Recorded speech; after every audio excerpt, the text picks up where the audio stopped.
Imagine a sexy vampire trying to seduce an asexual person who just uses them to help with their homework.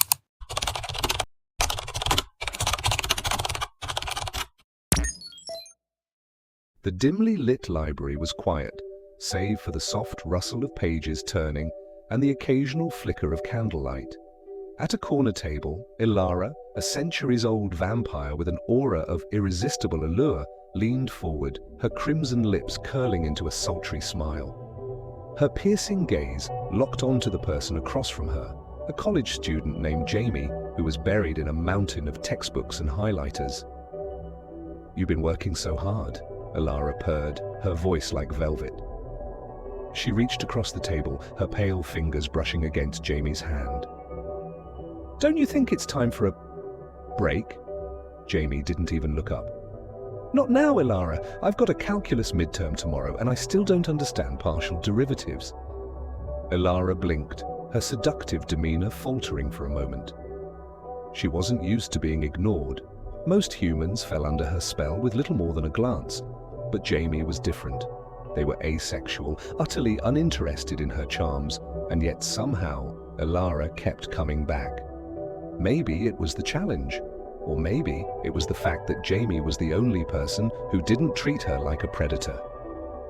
"Calculus," Ilara repeated, her tone dripping with disdain. "How mundane. Don't you ever think about more exciting things like eternity, passion, the thrill of the night?" Jamie finally looked up, pushing their glasses up their nose. "Eternity sounds exhausting, and passion won't help me pass this class. But you know what would, if you could explain the chain rule to me?" Ilara sighed dramatically, leaning back in her chair. "Fine, but only because I find your indifference intriguing."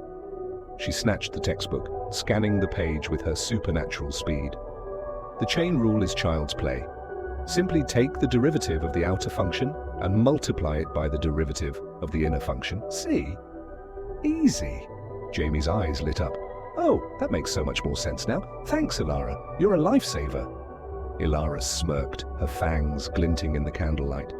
"I prefer Soul Stealer, but I suppose Lifesaver will do." As Jamie dove back into their work, Ilara watched them with a mix of fascination and frustration. She had spent centuries seducing kings, artists, and warriors, yet here she was, reduced to a glorified tutor.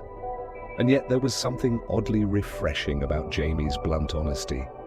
They didn't fear her, nor did they worship her. They just accepted her. "You know," Ilara said, her voice softer now, "most humans would kill for the chance to spend an evening with me."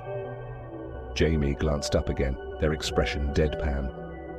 "Yeah, well, most humans aren't failing calculus. Can you help me with integrals next?" Ilara groaned, but there was a hint of a smile on her lips. "You're impossible." "And you're surprisingly good at math," Jamie replied, turning back to their notes. "Now, about those integrals." As the night wore on, Ilara found herself explaining equations instead of enchanting hearts. And for the first time in centuries, she didn't mind. After all, there was something strangely satisfying about being needed, even if it was just for homework.